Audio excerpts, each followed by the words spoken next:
주님께서 여러분과 함께 요한이 전한 거룩한 복음입니다. 그때 예수님께서 유다인들에게 말씀하셨다. 나는 하늘에서 내려온 살아있는 빵이다. 누구든지 이 빵을 먹으면 영원히 살 것이다. 내가 줄 빵은 세상에 생명을 주는 나의 살이다. 그러자 저 사람이 어떻게 자기 살을 우리에게 먹으라고 줄 수 있단 말인가 하며 유다인들 사이에 말다툼이 벌어졌다. 예수님께서 그들에게 이르셨다. 내가 진실로 진실로 너희에게 말한다. 너희가 사람의 아들의 살을 먹지 않고 그의 피를 마시지 않으면 너희는 생명을 얻지 못한다. 그러나 내 살을 먹고 내 피를 마시는 사람은 영원한 생명을 얻고 나도 마지막 날에 그를 다시 살릴 것이다. 내 살은 참된 양식이고 내 피는 참된 음료다. 내 살을 먹고 내 피를 마시는 사람은 내 안에 머무르고 나도 그 사람 안에 머무른다.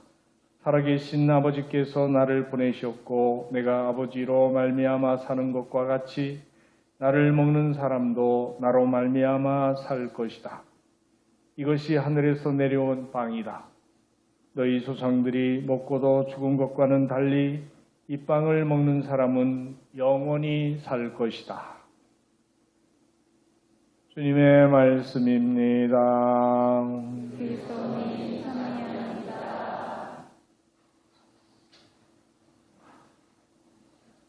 참 예수님 사랑합니다. 행복하세요.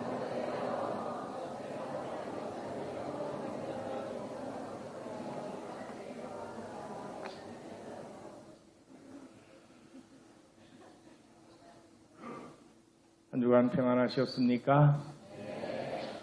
오늘은 지극히 거룩하신 그리스도의 성체와 성혈 대축일입니다. 당신의 살과 피를 내어주신 주님 사랑의 신비를 특별히 묵상하는 날입니다.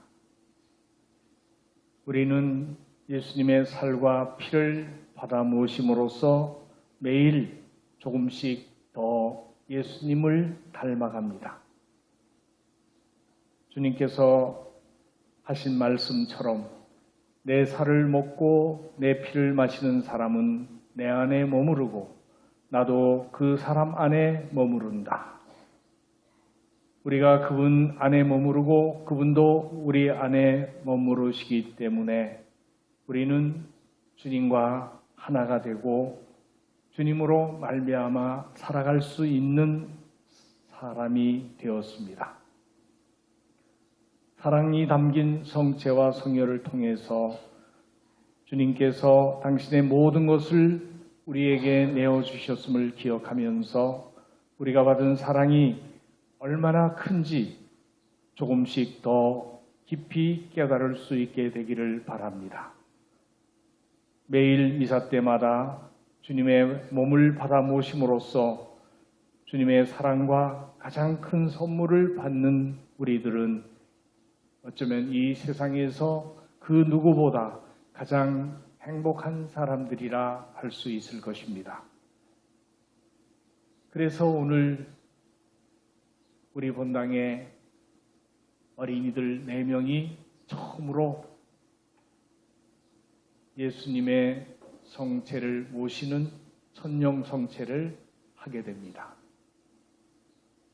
이 성체 성사가 얼마나 중요한 일이길래 이렇게 아이들에게 평생 잊혀지지 않을 성대한 예식을 하면서 이 미사를 봉헌하는가 우리는 한번 더 깊이 생각해 보면 좋겠습니다. 베트남이 공산화될 때 정부군에 체포되어서 13년 동안 감옥에 갇혀 있었던 프란치스코 하비에르 구엔 반 투안 주교님 이야기입니다. 그 주교님이 공산화되면서 13년 동안 감옥에 갇혀 지내시는데 그 감옥 속에서 석방되어 나오셔서 이런 글을 쓰셨습니다. 제가 체포되었을 때 저는 빈손으로 떠나야 했습니다. 다음날 필요한 옷가지와 치약을 가져왔고 편지 쓰는 일을 허락받았습니다. 저는 제게 위장약으로 쓸 포도주를 보내줄 것을 부탁드립니다. 라고 썼고 신자들은 금방 알아차렸습니다. 그리고 그들은 미사주를 위장약이라고 쓴 꼬리표와 함께 작은 병에 담아 보냈습니다. 그리고 습기를 피하도록 손전등 안에 제병을 숨겨 보냈습니다. 그때 느꼈던 기쁨은 말로 다 표현할 수 없습니다. 저는 날마다 세 방울의 포도주와 한 방울의 물을 손바닥 위에 올려놓고 미사를 거행했습니다. 이것이 저의 제대였고 주교자 성당이었습니다. 주교님은 포로 수용소에 계시면서 밤이면 불이 다 꺼진 수용소 침대에서 손바닥에다가 그걸 제대로 삼아서 포도주 3방울, 물 1방울로 미사를 봉헌하셨습니다. 그리고 미사를 드린 다음 성체 하나를 담뱃값 종이에 몰래 감추어서 작은 담뱃값 종이로 만든 주머니에다가 성체를 모셔놓고 신자들과 함께 성체 조배를 하셨다고 그랬습니다. 주님께서는 상상할 수 없는 방식으로 주교님과 신자들을 도와주셨고 오히려 그곳에서 많은 신자들이 더욱 열심한 신앙인이 되었다는 고백을 하십니다. 그 감옥 속에서 죽을 위험이 닥쳐오는데도 두려워하지 않고 그렇게 매일 미사를 봉헌할 만큼 성체는 너무나 소중하고 중요하고 아름다운 우리 생명의 원천입니다. 예수님 말씀하셨듯이 내 살은 참된 양식이고 내 피는 참된 음료이기 때문입니다. 내 살을 먹고 내 피를 마시는 사람은 내 안에 머무르고 나도 그 사람 안에 머무른다고 말씀하셨습니다. 성체성사가 이토록 중요한 것입니다. 절망 속에서도 성체성사는 구원의 빛이 되고 주님을 만나는 통로가 되었기 때문입니다. 지금 우리는 신앙생활이 자유로운 시대에 살아가고 있습니다. 이럴 때일수록 주님께 더 감사드리며 자주 미사에 참여하고 성체를 정성껏 모셔야 하지 않겠습니까? 3년 전 코로나가 시작되면서 우리는 미사도 드릴 수가 없었고 영성체도 할 수가 없었습니다. 그런 생각을 하면 지금 이렇게 자유로워진 여건 속에서 성체를 모실 수 있는 우리들이 얼마나 행복한지 얼마나 감사해야 되는지 생각하면서 열심히 미사를 참여하고 성체를 모셔야 된다 생각합니다. 우리나라에서는 여러 가지 이유로 아주 드물게만 성체 거동을 합니다. 지난 목요일에도 우리 교구에서는 춘천교구와 함께 풍수원 성체 현양 대회를 하면서 성체 고동을 했습니다만 유럽이나 아메리카 대륙, 남미, 북미를 비롯해서 이런 곳에서는 이 성체 성혈 대축일이 되면 모든 신자들이 성체를 모시고 그 뒤를 따라서 성체 거동을 하며 거리에 행진을 합니다. 그렇게 성체를 모시고 거리로 나가는 이유가 무엇입니까? 우리가 알다시피 구약시대에는 이스라엘 백성들이 십계명판이 담긴 계약의 궤를 모신 그 계약의 궤를 앞세우고 그 뒤를 따라서 행진을 했습니다. 그래서 우리도 이 시대에 십자가를 앞세우고 행진을 합니다만, 특별히 성체성혈 대축일에는 우리를 사랑하시어 목숨을 바친 그 큰 사랑이 담긴 성체를 성광에 모시고 주교님, 사제들, 수녀들, 모든 신자들이 행렬을 하면서 성체께 찬미를 드리고 그 성체의 사랑을 본받기로 결심합니다. 왜 우리는 그리스도와 함께 그렇게 성체 거동을 하면서 거리로 나갑니까? 이런 질문에 대해서 지금 교황님이 되신 프란치스코 교황님이 아르헨티나 부에노스아이레스의 교구장으로 계신 시절 성체성혈 대축일의 성체 거동을 하기에 앞서서 행하신 강론에서 이런 말씀을 하셨습니다. 예수님의 사랑을 기억하며 간직하고 그 안에 머물기 위해 거리로 나간다. 길이신 주님 안에 머물려면 단지 제자리에, 제 보금자리에 머물러서는 안 되므로 우리는 거리로 나서는 것이라고 말씀하셨습니다.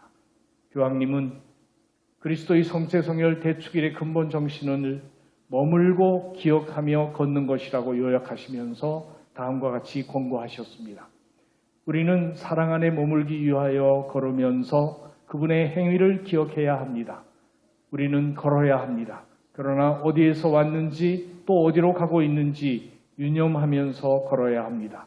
다시 말해 우리는 기억 속에서 걸어야 하고 기억하면서 걸어야 합니다.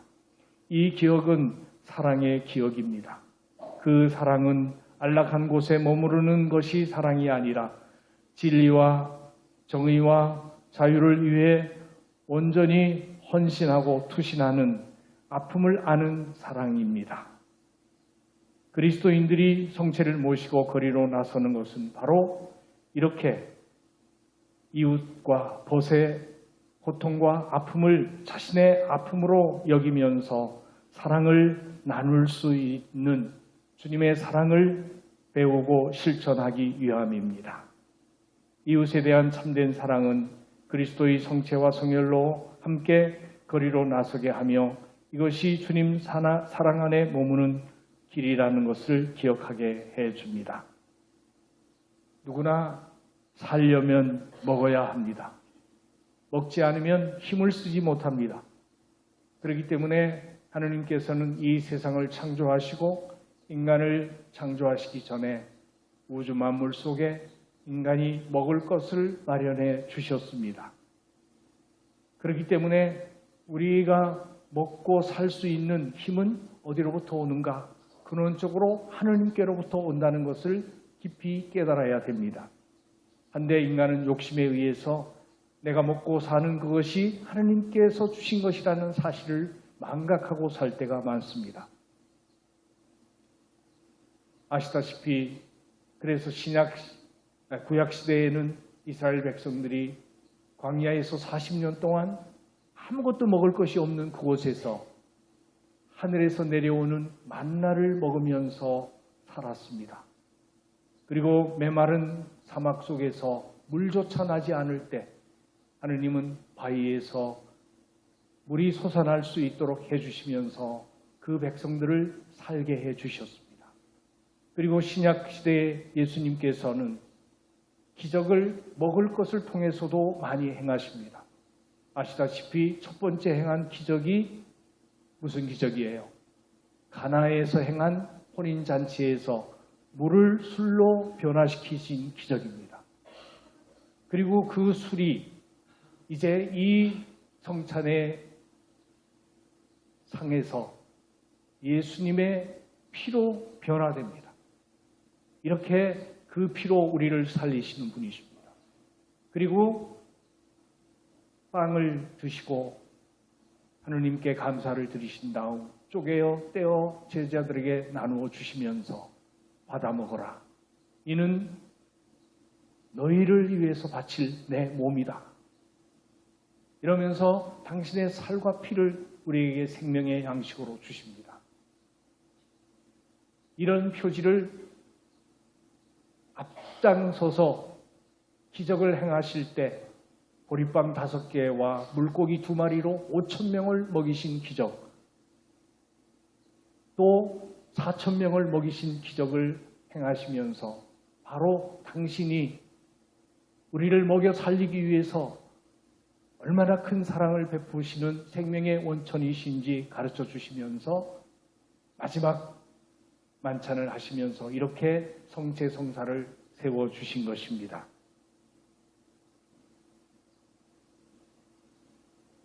우리는 육체뿐만 아니라 영혼도 먹어야 삽니다. 육체는 음식을 먹고 산다고 하지만 영적인 양식이 결핍되면 우리는 공허해지고 삶의 의미를 잃어버리고 기쁨도 잃어버립니다. 사랑이 없고 사랑을 받지 못하면 성장하지 못합니다. 어린이들에게는 부모의 사랑이 절실히 필요하고 어른에게는 또한 서로의 사랑이 필요하며 하느님의 은총이 절대적으로 필요합니다. 그분의 이끄심이 있어야 우리들의 삶이 평온해집니다. 성체 성사 안에 주님의 이끄심이 있습니다. 합당한 준비로 성체를 모시면 어떤 형태로든 우리는 주님의 힘을 얻습니다. 그러므로 영성체는 힘입니다. 영혼의 생기를 주는 살아있는 힘입니다. 성체를 자주 모시면 그만큼 하느님의 힘을 얻게 됩니다. 어떤 두려움도 물리칠 수 있습니다. 그리고 주님을 위해서 믿음 때문에 목숨까지 바칠 수 있는 순교가 가능하게 됩니다. 우리 선조들은 박해시대의 성체를 한 번 모시기 위해서 평생을 기다렸습니다.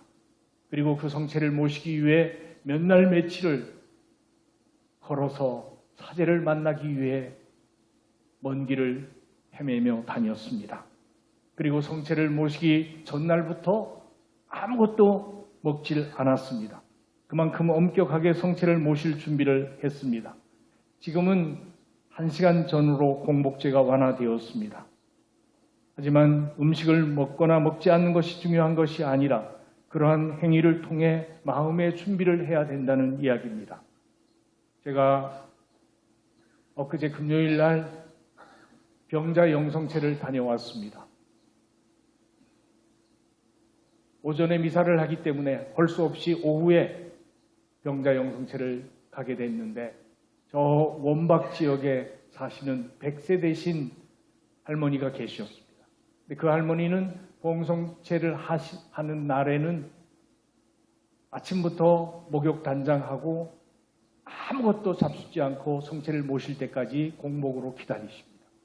근데 보통 다른 때는 매달 목요일에 첫 목요일에 아침에 출발해 가기 때문에 점심 전이면 성체를 모실 수 있지만 엊그제는 금요일 날 오후 2시에 출발했기 때문에 그 집에 도착했을 때는 오후 4시가 넘었습니다. 그런데도 아무것도 물 한 모금도 드시지 않고 성체를 모시기 위해 기다리고 준비하고 계셨습니다. 혹시 여러분은 이 성체를 모시기 위해 어떤 준비를 하고 계십니까? 정말 우리 자신이 영적인 인간으로 예수님의 힘으로 살아가려고 하는가? 아니면 정력에 좋다는 온갖 음식을 먹어서 힘을 내려고 하는가? 한번 깊이 성찰해 볼 수 있었으면 좋겠습니다. 역사 안에 우리를 찾아오신 예수님을 우리는 지금 당장 만날 수 없습니다. 하지만 이 성체 성사를 통해서 그분의 힘을 얻을 수 있습니다. 신앙생활을 통해서 그분의 기적과 사랑을 깨달을 수 있습니다. 이것을 깊이 묵상하라고 오늘 성체성혈 대축일을 우리가 지내고 있습니다. 바오로 사도는 성체성혈을 모심으로 우리는 주님과 한 몸이 되고 또한 같은 빵을 떼어 먹고 나누는 우리 모두도 한 몸이 된다고 하셨습니다. 그렇게 성체성사는 예수님과 우리를 일치시켜주고 또한 우리 서로가 한 몸을 이루어서 사랑으로 하나가 되게 해주는 가장 놀라우신 하느님의 은총입니다. 이 은총에 참여하려고 우리 어린 친구들이 오래전부터 천년성체 교리를 배우고 준비하면서 오늘 주님의 거룩한 성체를 모시게 되었습니다. 함께 기뻐해주고 축하하면서 또 이 어린이들이 예수님을 모시고 예수님을 닮은 아이로 자라나서 하느님께 영광을 드리고 세상에 빛이 될 수 있도록 기도해 주시기 바랍니다. 우리 모두에게 큰 기쁨이기 때문에 우리 모두가 함께 축하하면서 아이들에게 박수를 한번 힘차게 보내주십니다. 일어나서 뒤를 보고 뒤 돌아서서 인사해. 일어나서 뒤돌아보고 인사. 네, 우리가 평생 살아가면서 내 인생의 가장 아름다운 순간이 어느 때였는가? 그렇게 묻는다면 저는 서슴없이 사제가 되는 것보다 천명성체를 하는 순간이었다 생각합니다. 그 거룩하신 예수님을 내가 모실 수 있다는 자체가 얼마나 큰 은총인지 이보다 큰 사랑은 없다 생각합니다. 바로 우리 친구들도 오늘이 그런 날이 되면 좋겠습니다. 그래서 하나님의 은총 가운데 머물면서 참된 행복을 누릴 수 있게 되기를 바랍니다. 잠깐 묵상합시다.